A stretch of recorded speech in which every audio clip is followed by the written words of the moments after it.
as they are doing now. So we'll just create a welcoming space for people whenever they get here. You can get closer. Let's begin with some singing together.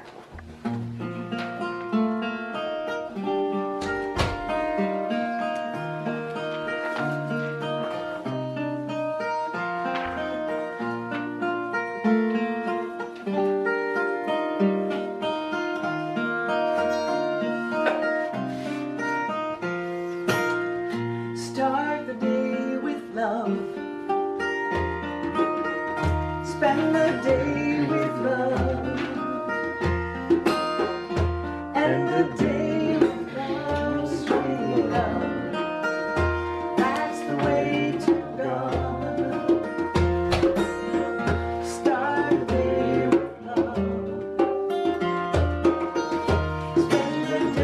with love.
Spend the day with love.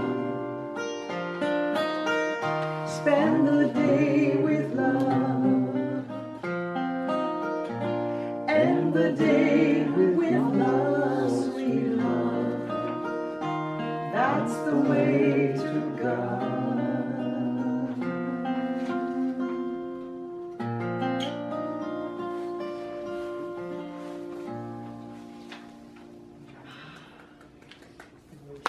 That's a sweet reminder. Rose for drumming. Really uplifted. So I'm so grateful to be here. Is there anyone here new to Unity? I know some folks from our longtime Unity members, maybe coming back after quite a while. Nobody is new here today. Well, welcome everyone. I think you all know me. My name is Jody Kessler, also known as Jyoti. Are there any announcements this morning? Unity-related announcements? I guess I'll make them. Next week, I'll be delivering a message. It will be entitled, God Gave Name to All the Animals. And I'll tell you the truth, Liana is one that has a speaker list that I'm not online anymore. So maybe I could get some help who's speaking next month. Rick is the next week after that. Rick is Okay. December 9. I think that's 2 weeks after you. Okay. And I do know 23rd of December, we have Diane McCarty coming down, and she's going to be doing our Unity candlelight service in the chapel next door. What At the day? sanctuary with the Christian Scientist Chapel. Did you say 23rd or 24th? 23rd. I think it is Yeah. the Sunday before Christmas. Oh, okay. Is that the 23rd or 24th? By dropping in together with our Unity opening statement, which is on your song sheet. Taking a deep breath in first, just to land. Inhale. And exhale. And together we affirm, there is but one presence and one power in the universe and in my life. God, the good, omnipotent. please take this moment to look around and see who else is present and greet your neighbor. Perhaps if both are willing, a hug or at least a handshake.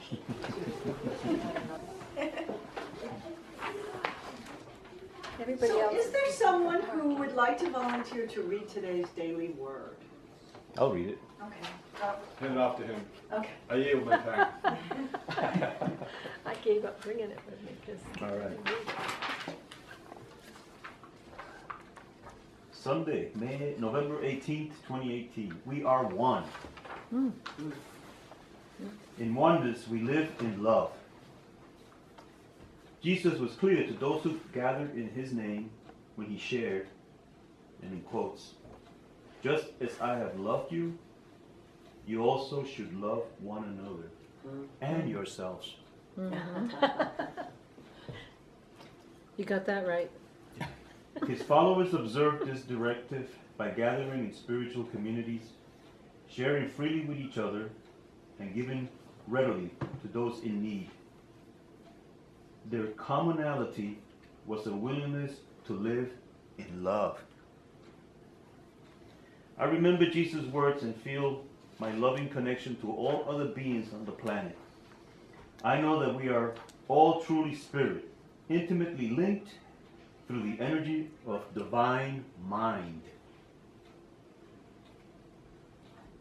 I send my energy out in the form of peace and love. In my work, play, and service to others, I share oneness. In doing this, I am reaffirming my connection with infinite love and with all life. In oneness, we live in love. And this is from John 13:3-5. By this, everyone will know that you are my disciples, if you have love for one another. And again, I say, including yourselves. Thank you. I've never heard of anyone getting applause before. That's Such good as that. This is our Yeah, sound. such Yes. power Cool. and such. Did it really? Thank you, Ernesto. That was great. Thank you for that. So I'd like to begin our time together with a little moment of prayer and meditation. So if you're comfortable, I invite you to close your eyes and take a few slow, deep breaths. Here, I can move this out of your way if you need to get something out of there.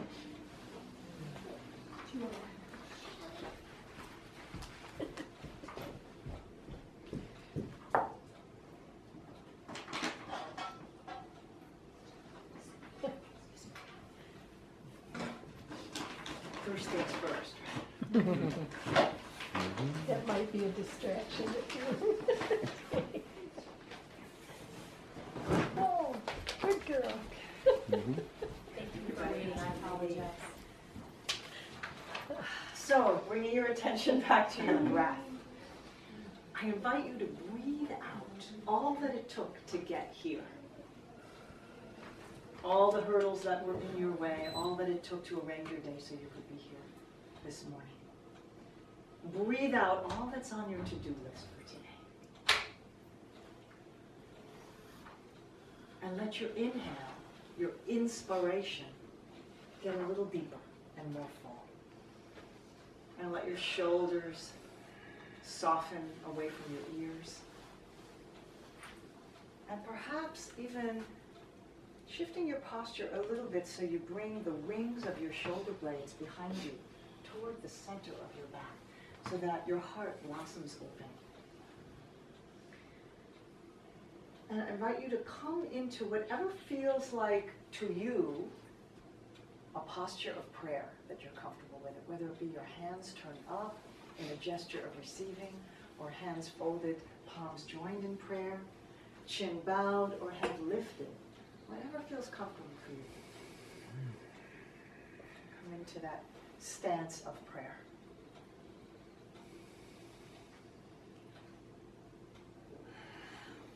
Mother, Father God, Divine Presence, living Spirit that is manifest everywhere. you who are known by more names and forms than we can possibly fathom. May we be awake to your presence today. May we tune our awareness to your vibration so that we see your light emanating from every tree, shimmering in every rock, alive in every leaf, radiating from every face that we meet. May we be awake to your love today, in ourselves and in each other, and even in those who bring us to the edge of our comfort zone. And may we be awake to your guidance today, and learn to listen deeply for the resonance of truth that speaks to each and every one of us from within. May we find that inner stillness so that we may be attuned to that voice of guidance and truth.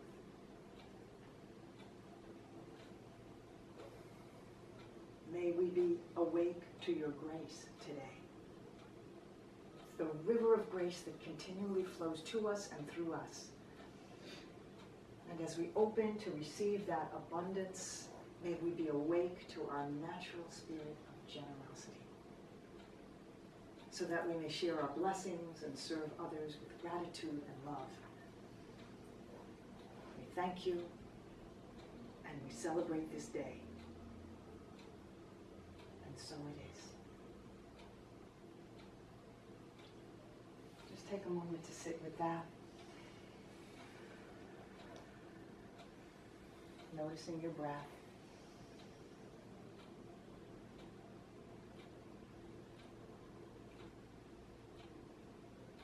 Each breath, inspiration, taking in an awareness of that river of grace that is flowing in and through you every moment, every breath.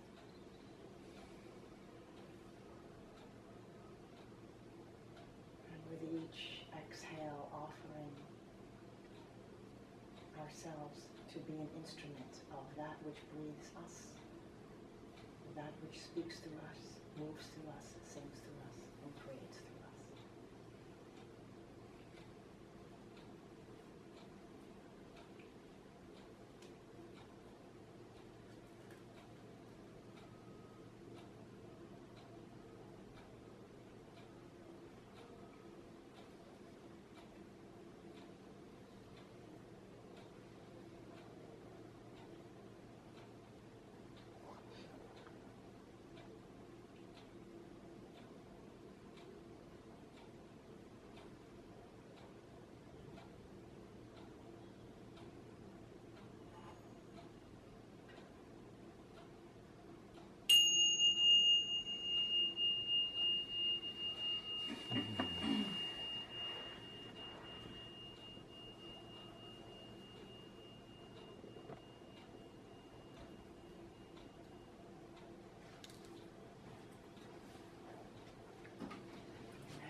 Open. I invite you to sing along with me on this next song. I'll teach you the chorus. It's a song by David Roth. It's called May the Light.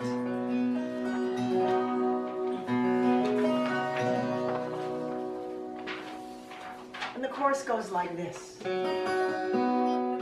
the light of love be shining deep within your spirit. May the torch of mercy clear the path and show the way. May the horn of plenty sound so everyone can hear it. May the light of love be with you every day. This is one of my favorite songs for Thanksgiving. Anyone know this one? Mm-hmm. All right, we'll try the chorus together then. One line at a time. May the light of love be shining deep within your spirit. Try that. Just we'll do a call and response first. May the light of love be shining deep within your spirit. Your turn. May the light of love be shining deep within your spirit. Beautiful. May the torch of mercy clear the path and show the way. May the torch of mercy clear the path and show the way. May the horn of plenty sound so everyone can hear it. May the horn of plenty sound so everyone can hear it. May the light of love be with you every day. May the light of love Be with you every day. Let's put it together. May the light of love be shining deep within your spirit. May the torch of mercy clear the path and show the way. May the horn of plenty sound so everyone can hear it. May the light of love Be with you every day. beautiful.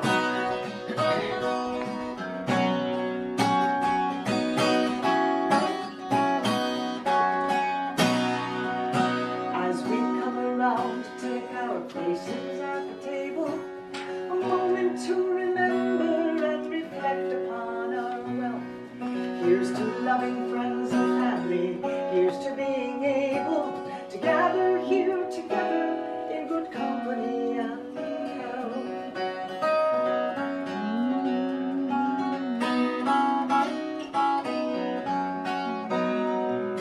May we be released from all those feelings that would harm us.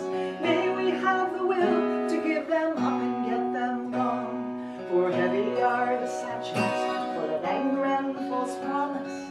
May we have the strength to put them down.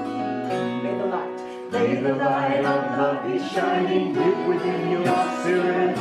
May the torch of mercy clear the path and show the way. May the horn of plenty sound so everyone can hear it.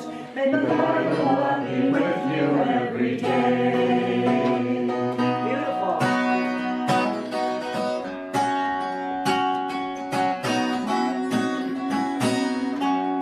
And may we wish the best for everyone that we encounter. May we swallow pride and may we do away with fear. For it's only what we do not know that we have grown afraid of, and only what we do not choose to hear. May the light of love be shining deep within your spirit. May the torch of mercy clear the path and show the way. May the horn of plenty sound so everyone can hear it. May the light of love be with you every day.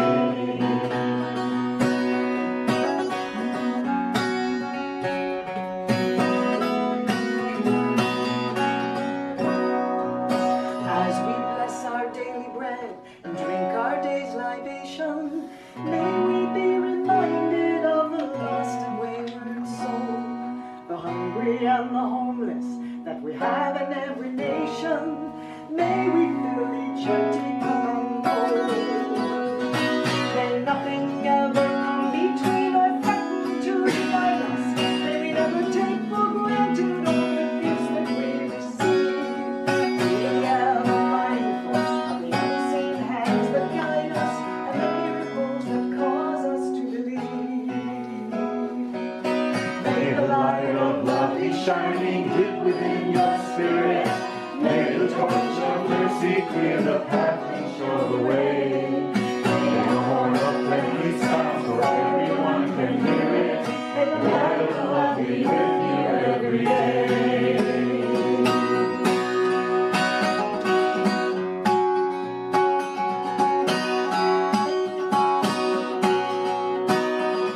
And may the light of love be shining deep within your spirit.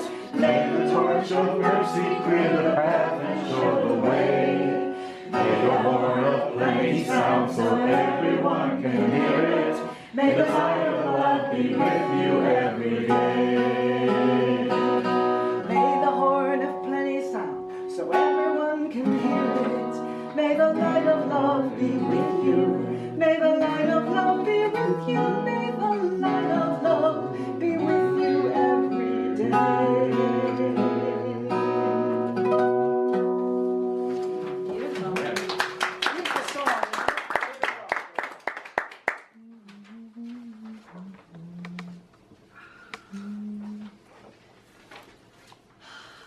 So today, of course, I wanted to talk about gratitude. It's the last time we'll be meeting before Thanksgiving, the Thanksgiving holiday.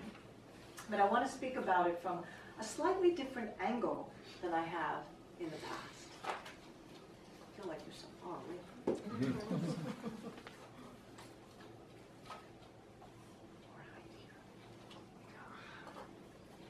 So many of you may know that I'm a longtime practitioner of yoga and a teacher of yoga. And contrary to what has become popularized in Western culture, yoga is a lot more than just doing stretches on the mat. Most of yoga, the deepest yoga, happens off the mat in our lives. The true yoga practice is cultivating qualities and ways of being in the world, in our relationships, in our families, in our communities and workplaces, and beyond. And the classical yoga teachings ask us to observe certain codes of conduct, certain self-care practices and ethical commitments that we bring into the yoga of our life. And I'd like to speak about two of those principles today because they specifically relate to gratitude. So really what I'll be speaking about is how do we practice the yoga of gratitude? So those two principles are called santosha and aparigraha. Those are Sanskrit words. You don't have to remember those words. Santosha means contentment. Contentment. And it's both a practice and a result. When we practice contentment, we reap the benefits of feeling more content in our life. So that's santosha, contentment. And the other Sanskrit word, aparigraha, means non-coveting, non-possessiveness. Is that phone ringing? It's the doorbell. Oh, there. It's outside. Oh, okay. So aparigraha means non-coveting, non-possessiveness, or non-greed. It's basically, it means not being driven by desire to have more, whether it's more stuff or more status or more wealth. And to phrase it in the positive, we could say it means cultivating the appreciation of abundance, appreciating what we have. Now, unity teaches us that the mind is the connecting link with divine mind, our mind, the connecting link with divine mind, and that the action of our mind affects our body and our circumstances, and it ripples outward from there. So when we align our thoughts and our actions and our words and our feelings with the recognition of abundance in our lives, affirming and celebrating what's already freely given, we create this ripple effect and a shift in consciousness where we're experiencing and manifesting abundance rather than lack. So these yoga teachings also align with what is taught in many other spiritual traditions as well. And that is why working with gratitude lists and gratitude affirming prayers are so powerful. So these two practices, contentment and acknowledging our abundance, are two sides of the same coin, and they lead to a more grateful experience of life. And I'm going to talk about them in a little more depth now. So let's begin with santosha.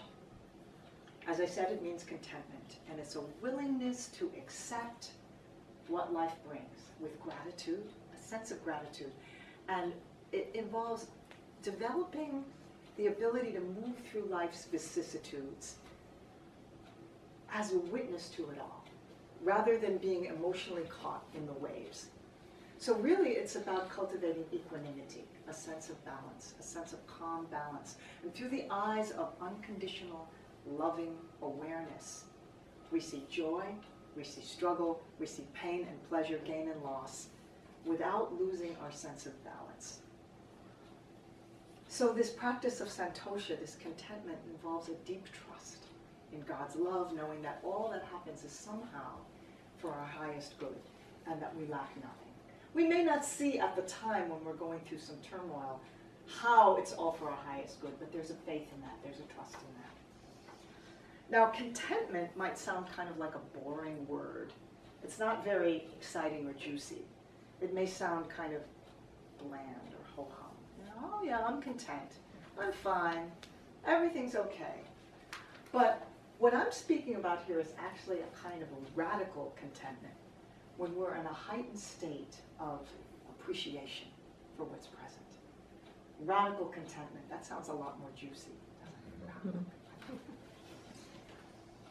Santosha doesn't mean, however, that we never experience dissatisfaction or that we never get upset. We're human, and the waves of emotion are going to move through us. But having a strong foundation in this practice of Santosha means that we're better able to observe these emotions as they pass through us. So we are better able to see the forest through the trees. And we're more readily able to return to center rather than indulging of thoughts of victimhood or other habits of negative thinking. The ultimate embodiment of Santosha would be the ability to maintain unwavering serenity in the presence of all of life's ups and downs, able to witness pain and pleasure, hardship and ease through the eyes of unconditional love, without succumbing to any emotional disturbance. How many of you can do that? I'm certainly not there. Once in a while, and that's good, that's a success. It's a work in progress. Yes, we're all a work in progress. I certainly don't have that highest level of Santosha. But it's really wonderful when we do meet someone that has that can be a role model for us. It's really inspiring to have role models.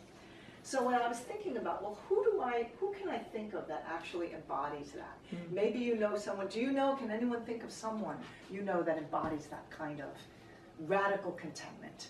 Yeah. Yes. Yes, but they all live in Hawaii. That's where we gotta go then.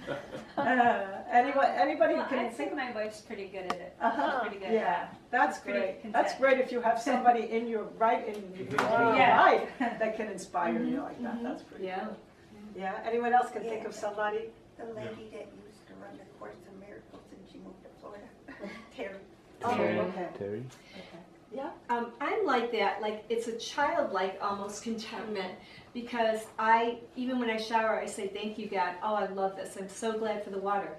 And then, I ask for purification, and whenever I'm eating, I always bless my food or whatever I'm doing. Or a person on the street, I'll see them and I bless them and give them a blessing. So it's something I've always been and done. Yeah. So somebody said it's almost like a childlike appreciation you have. And so I guess that's what it is. It just comes even from childhood. I've always been like that. And I could say it's like, I think God appreciates that I appreciate it so much. Yeah. If that was my one gift to you've been God. able to keep that childlike, sweetness about Grateful, your life. very Yeah, grateful, yeah. gratitude is so wonderful.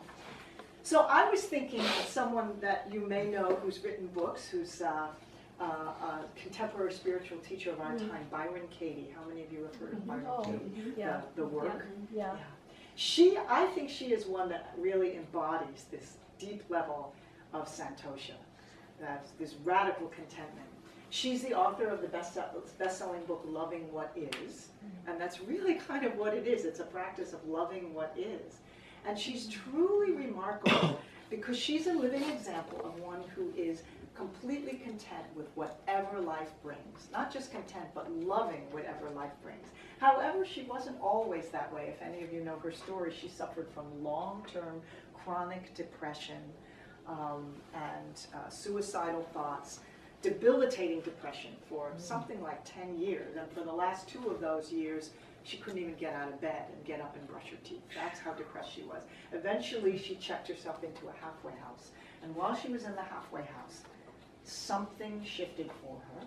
She had a spiritual awakening where her mind just cracked open suddenly one morning when she woke up. And the depression dissolved in an instant, along with her identity as a separate self. Gone. And all that was left in that empty space was peace and joy. And her second book, 1,000 Names for Joy, in that book she gives us a little glimpse of her world and that unshakable peace that she still and continually and enduringly experiences. So I'm going to just share with you a little snippet of how she lives and what life looks like for Byron Katie. She says, I'm preparing a salad. I see flashes of colors. My hands begin to reach out for what calls to me. Red, and I reach for the beets. Orange, and I reach for the carrots. Green, and my hands move to the spinach. I feel the textures, I feel the dirt. Purple, and I move to the cabbage. All of life is in my hands. There's nothing lovelier than preparing a salad. It's greens, reds, oranges, purples, crisp and juicy, rich as blood and fragrant as the earth. I move to the countertop. I begin to slice. Just when I think that life is so good that it can't get any better, the phone rings and life gets better. I love that music. As I walk toward the phone, there's a knock at the door. Who could it be? I walk toward the door, filled with the given, the fragrance of the vegetables, the sound of the phone, and I have done nothing for any of it. I trip and fall. The floor is so unfailingly there. I experience its texture, its security, its lack of complaint. In fact, just the opposite, it gives its entire self to me. I feel its coolness as I lie on it. Obviously, it was time for a little rest. The floor accepts me unconditionally and holds me without impatience. As I get up, it doesn't say, come back, you're deserting me, you owe me, you didn't thank me, you're ungrateful. No, it's just like me. It does its job. It is what it is. The fist knocks, the phone rings, the salad waits, the floor lets go of me. Life is good. So that just gives you a little glimpse of how her mind works. The beauty of the salad, the interruptions, the falling on the floor are all embraced fully without being partial to any of it. That's Santosha to the max. By the way, Byron Katie says that everything that happens for you, not to you. Everything that happens for you, not to you. And when you see that, when we can see that, we can receive everything as a gift. Now imagine if you could be in that state of mind all the time. What if everything you saw, everything you experienced was something you loved? What if you were constantly falling in love all the time with whatever and whomever you encountered? That's radical contentment. And the other person that I know who I've met personally in my life is my spiritual teacher, Ram Dass, and I'm sure many of you have heard of Ram Dass. If any of you have ever been with Ram Dass, he will sit there and he'll look at the wall and say, I love this wall. I love this cup. And he'll look so lovingly at people, you know, just gaze with this look of just, in his face as he looks into your eyes. So he is in that heightened state of appreciation. He is in love in the biggest sense of the word. We often hear about acceptance, accepting what is, accepting the challenges and difficulties that come our way. What if we could move beyond accepting and move into truly and deeply loving what is, unconditionally, no matter what. Loving this moment because you are alive, because you are filled with divine life force. Loving what is because you are a living and breathing expression of God's love, because you are an instrument of God's grace. Just take a moment to breathe that in. Breathe in that possibility.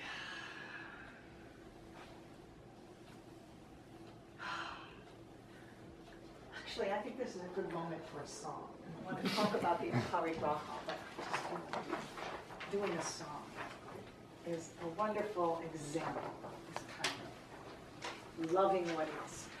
I know, my guess is that most of you know this song. The words are there on your sheet. What a wonderful world.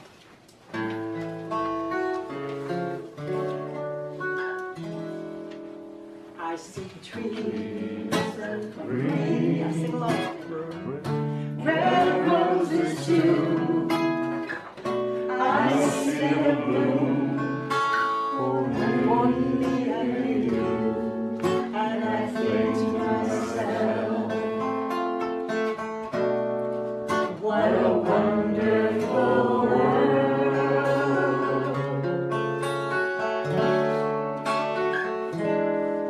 I see skies of blue and clouds of white, the bright blessed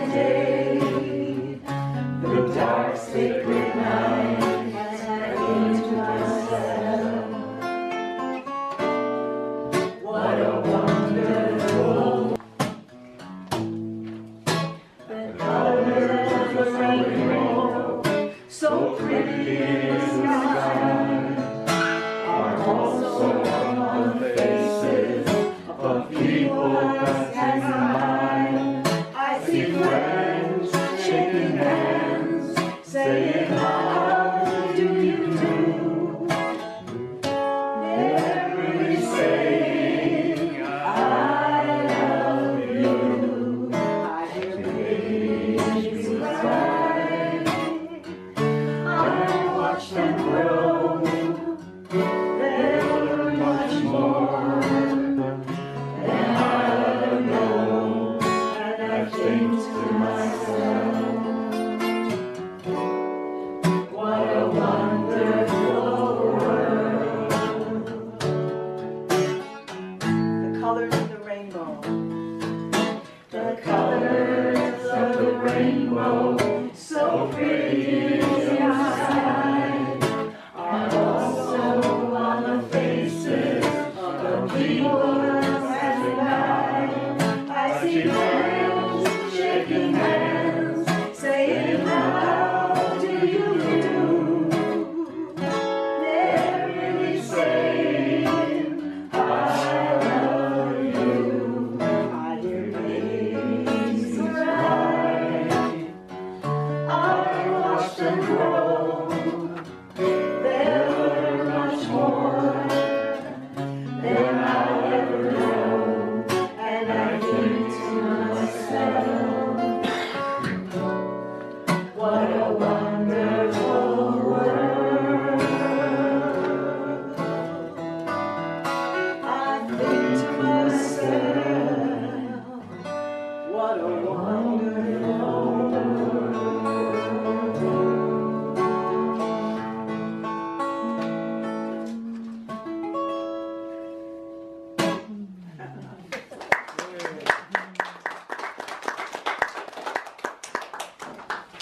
Great singing, everyone.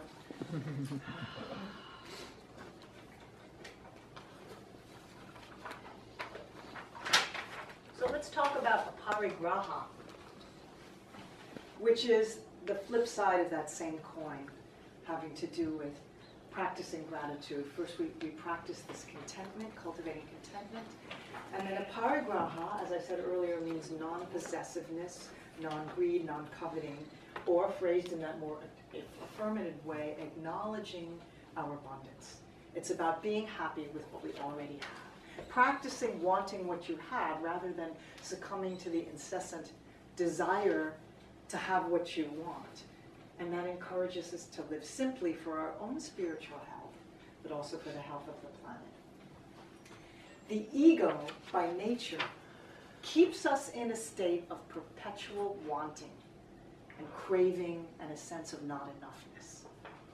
Greed and possessiveness are woven into our Western consumer-driven culture.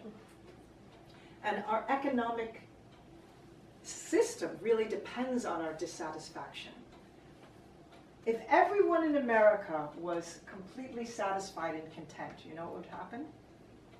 What do you think would happen? They'd stop buying things, Yeah. and the economy would go down. The economy would completely collapse if everyone was happy, if everyone was satisfied. So, who was it? Julia Butterfly Hill was the environmental activist that, remember her, she lived for 2 years in a redwood tree in California? And she says that our societal mantra is bigger, better, more, faster. Bigger, better, more, faster. Bigger, better, more, faster. And that's what our whole culture really runs on, and certainly our economic system runs on that. And it's really a reflection of the human ego's functioning on a collective level that our society has become like this. So living by the principle of aparigraha, we practice not identifying with or investing our ego in our possessions. So I'm thinking about, well, who exemplifies this? Because, I mean, how many of us are totally not attached to our possessions? Not very many of us. Maybe some of you are. Maybe you've done a lot of work in that direction. But I'm thinking about who exemplifies this and embodies this sense of non-possessiveness, aparigraha. And I'm reminded, and this is, of course, you've heard me speak about her before, the Peace Pilgrim. All right, familiar with the Peace Pilgrim? Talked about her several times when I've been here. And she was this great American sage who truly embodied this spirit. And she devoted her life to walking, living very, very simply, and walking across the country. On foot, she walked over 25,000 miles. She stopped counting at 25,000 miles across the country. And she carried nothing with her, just a toothbrush and a comb. She wore this little tunic that said Peace Pilgrim on the front and 25,000 miles on foot for peace on the back. Now, before she began her pilgrimage, she was living the American dream, upwardly mobile woman married to a successful businessman. This was back in the 40s. Her name was Mildred Norman Ryder, and she enjoyed the comfort of a large home in the suburbs. She had a big home, expensive furniture, lots of fancy clothes. She had lots of money. And, you know, people would look at her and think, well, this is someone who has really got it, the American dream. But then when she was 30, she had a spiritual awakening that happened to her. She went through a personal spiritual transformation where she no longer saw that lifestyle as having any value for her whatsoever. And she received a calling to give up all of her material possessions and her job and her home and her money. Her marriage had dissolved, and she was a completely free, unattached woman. She even renounced her name and just referred to herself as Peace Pilgrim. And she vowed to walk across the United States accepting no rides, just only walking. And as I said, she only carried a toothbrush and a comb. And she walked until given shelter.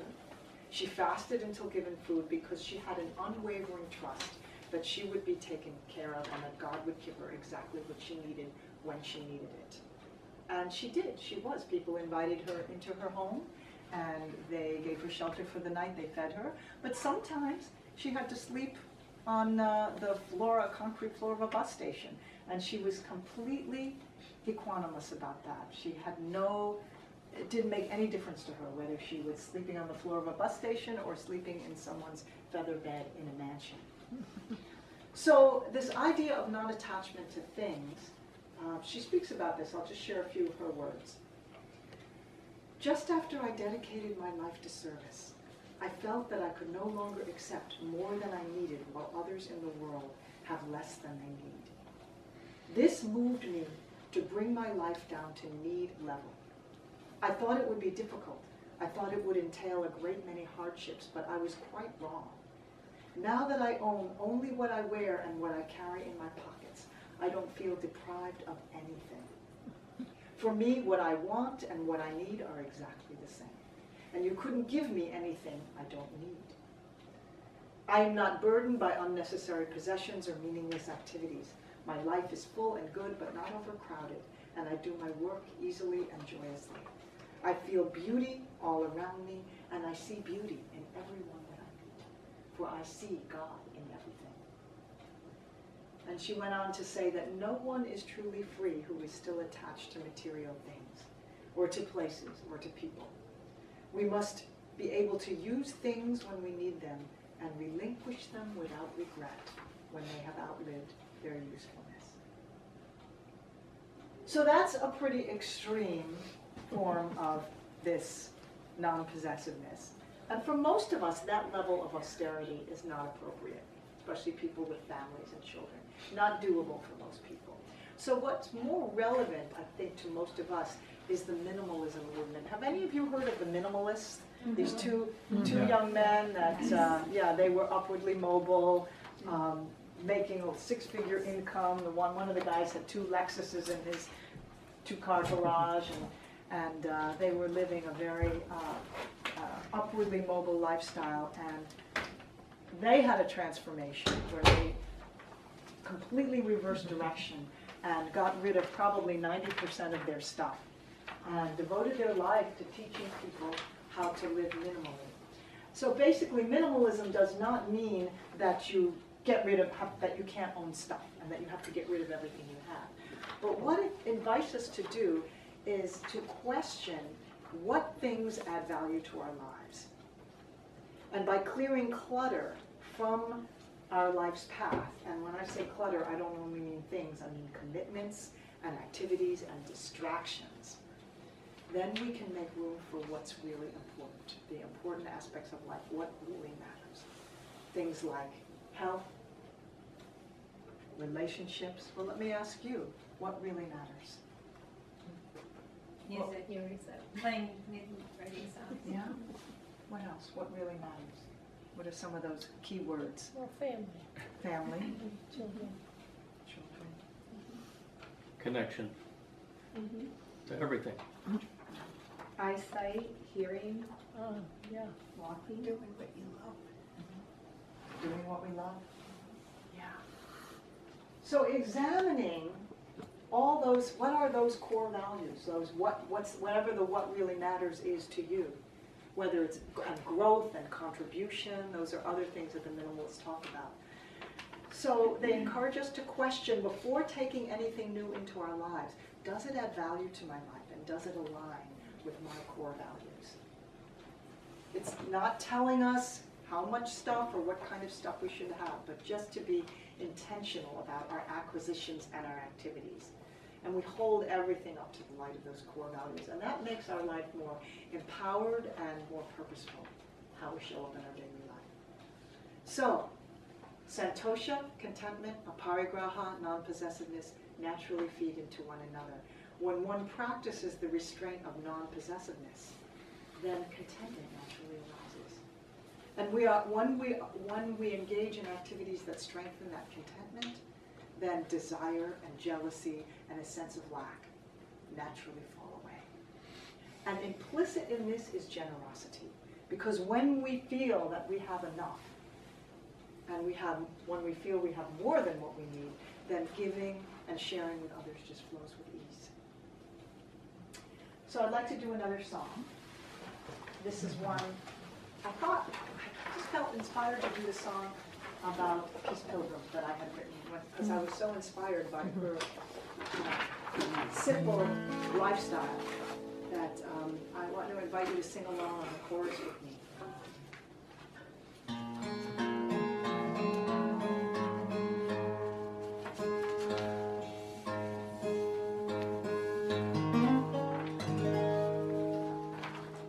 So it goes like this, and you'll see, if you look on your sheet, that the second line changes.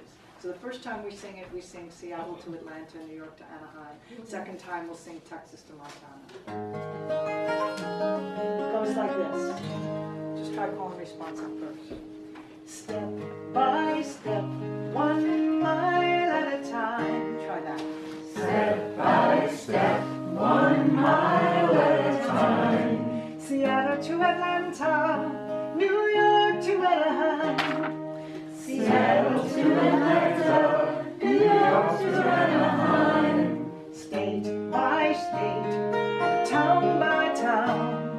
State by state, and town by town. She'd walk across America till they lay those weapons down. She'd walk across America till they lay those weapons down. Let's put it together. Step by step, 1 mile at a time. Seattle to Atlanta, New York to Anaheim. State by state, and town by town. She'd walk across America till they lay those weapons down. No one knew just what her age was, but her hair was silver gray. If you asked her what her name was, Peace Pilgrim she would say. Townspeople gathered round her as she talked about her mission. In churches, schools, on street corners, wherever folks would listen. Step by step, 1 mile at a time. From Texas to Montana, Utah to Caroline. State by state, and town by America till they bring those weapons down. A bed of forest leaves, a canopy of stars. So simple were her needs, though she journeyed far. She carried no possessions, but a toothbrush and a comb. With the love of God surrounding her, everywhere was home. There's a little instrumental here.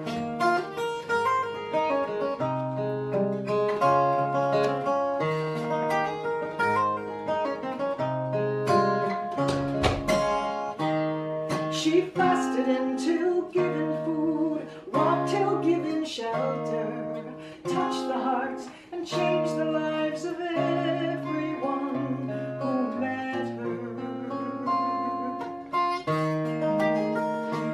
In the days of Joe McCarthy and the Korean War, Cuban missiles, Vietnam, and El Salvador, she said, I'll remain a pilgrim till all fighting will cease.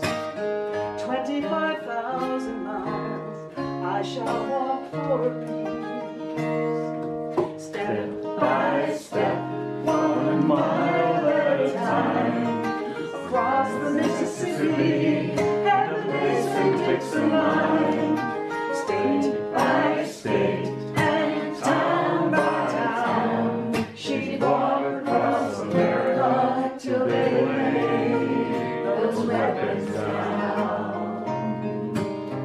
Here's your part now, just this. Step by step, step by step, step by step, step by step. Keep going. Step by step, step by step, Seattle to step by step, Atlanta, step by step, to Anaheim, step by step, step by step, from Texas to by step, Montana, step by step, to Carolina, step by step, step by step, step by step, step by step, step by step, step by step, across the Mississippi, step by and the step, Mason-Dixon step by step, line. step by step, She walked across America till they by lay step, those weapons step by step, step by step, step by step, step by step, step by step, step by step, step by step.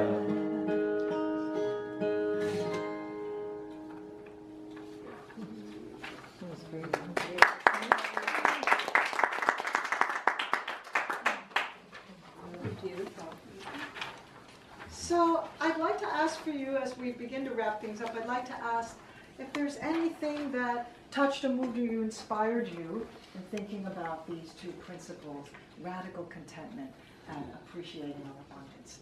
Anyone has anything that you'd like to share about that? Slow down my life.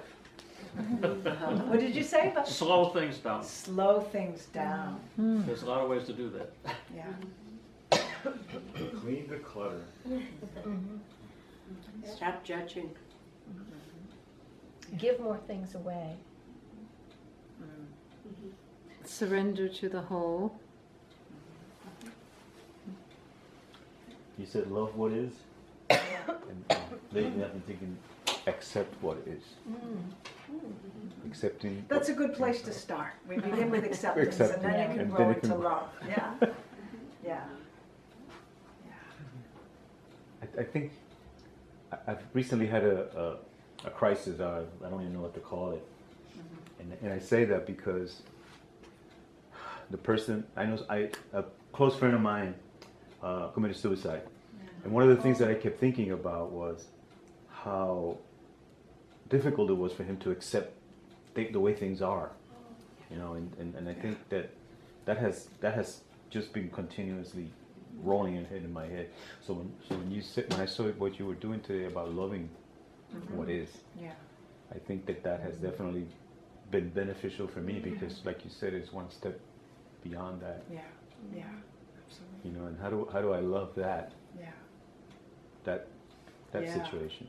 Yeah. Mm. That's the radical practice is when we can learn to not love. You don't have to like it. There's a difference between loving is being able to embrace something. It's just, this is what is, and I'm going to be with it, and I'm going to allow myself to witness the feelings that come through. But it doesn't mean you have to like it.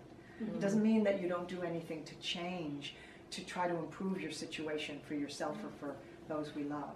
It doesn't mean we're just kind of checking out, but it's a certain underlying trust in the, as you said, the whole, the grand scheme of things that our small minds can understand, but to have a faith in the hidden gift. And if there is such a thing as continuation of life, which I believe there is, then who's to say that that didn't happen for him, even that he did that to come back with even a greater, more appreciation for life and his continuation of life. Yeah.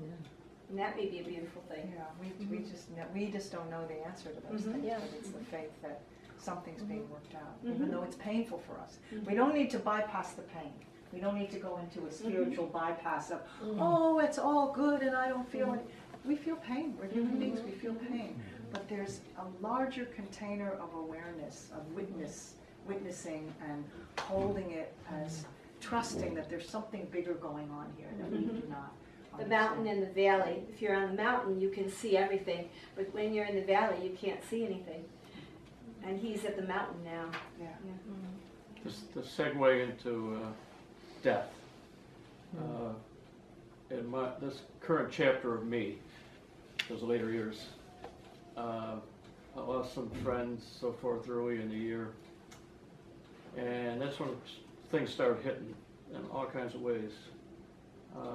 Spending later years in the right way. So, this sounds a little dreary in a way, but I wrote their names down to remember them. And then I kept adding names. And now we're in November, I have at least a dozen people I knew. Every time I read the obituary and I can picture the person and so forth, but it's like a slap in the face. Wake up. What's life really about? It's not about daily living for the most part. And I mean, you come to a realization through people reminding you of the way we should live our lives and so forth, but there's something about losing people that really, those other things are important. What general society thinks is important. Right. I like the metaphor of I've known what you've been talking about for decades, and I read all the sources you've mentioned. And when it comes to helping someone else in a position of desperation, thinking about suicide or in a really rough state, I feel I don't have the tools, but I really do. And I thank you so much for the reminder. I think we just need to be reminded over and over again. So thank you. Oh, I was going to say, I like the idea of, from your song, of step by step as a metaphor. You know, it's a journey of 25,000 miles, one step at a time. And I feel, with the opioid crisis and everything, it has nothing to do with age, because there are young people who need a helping hand and somehow trip along that kind of path and get caught up in things. And that's a need also. Yes, it is what it is, but being aware of their desperation and yeah. Yes, I mean, this kind of equanimity and loving what is doesn't mean that we don't have compassion for Yeah. people's pain. We need, Yeah. compassion is very much a part of that. And we step up and serve where it's Where we needed. can. Yeah, so Where we thank you for can. mentioning that. So this is a good opportunity to thinking about the people that need compassion and healing and the people that are suffering in our lives. Let's take this moment to offer healing and prayers for those who need them. Blessings, healing prayers. So if you have a name of somebody that you'd like to offer into the circle. Michael. Kathleen. Lorna. Holly, Again. Gilda, Sure. Carol.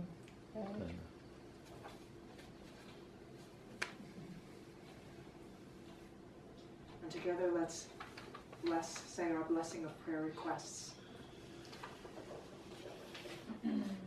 God's all-encompassing love is doing His perfect work in and through us.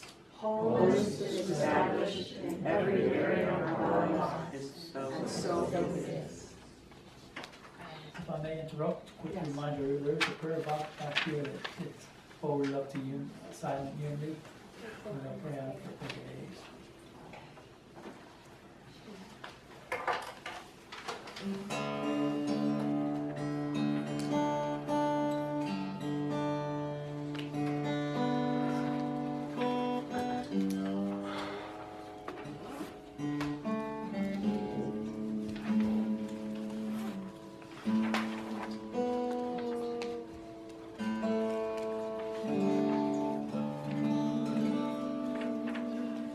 So the Hebrew roots kosi rivaya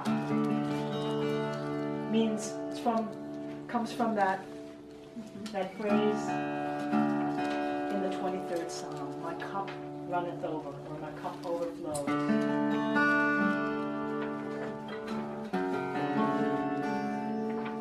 And if you know the 23rd Psalm, it's a beautiful, beautiful reminder of how we're being taken care of by God. My cup overflows.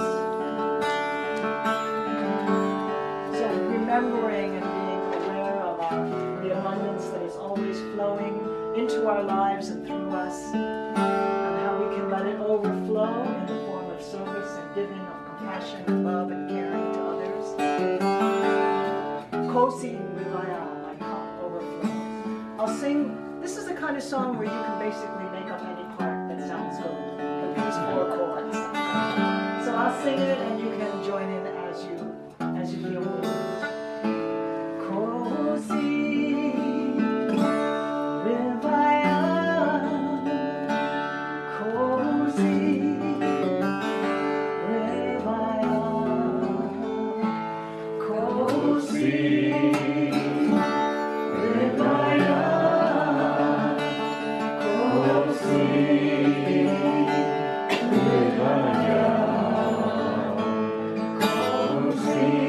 any harmonies are welcome.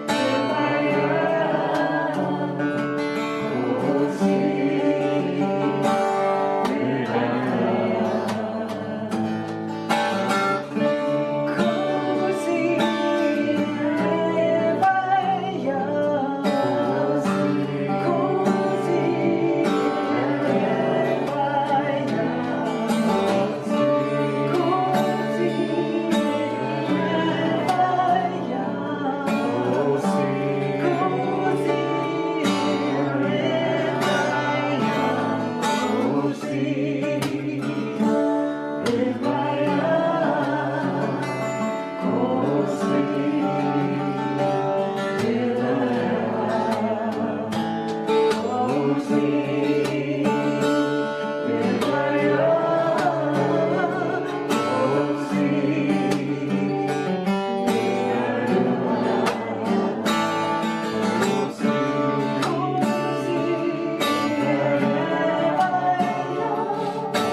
feel so inspired to just name a blessing in your life. What's overflowing? What's filling your cup to the brim?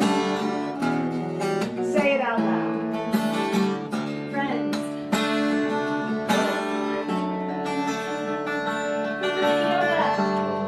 Appreciation. Family, gratitude, Forgiveness. Good food, health, unity.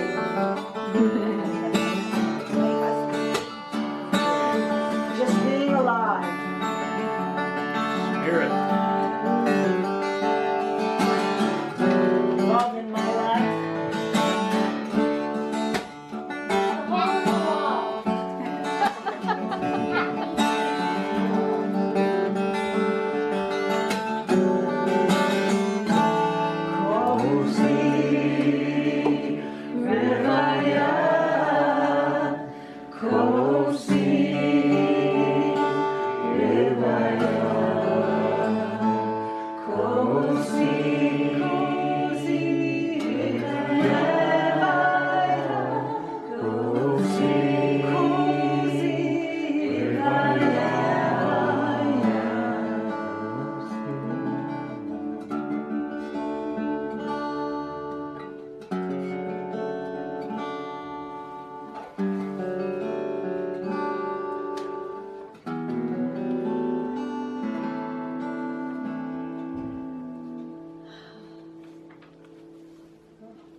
The energy is so good.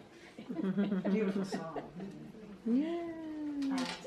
And because our cups are overflowing, this is a perfect opportunity to take that overflowingness and offer it into the and as always, it has been a great pleasure and honor to be here with you today. Thank you. And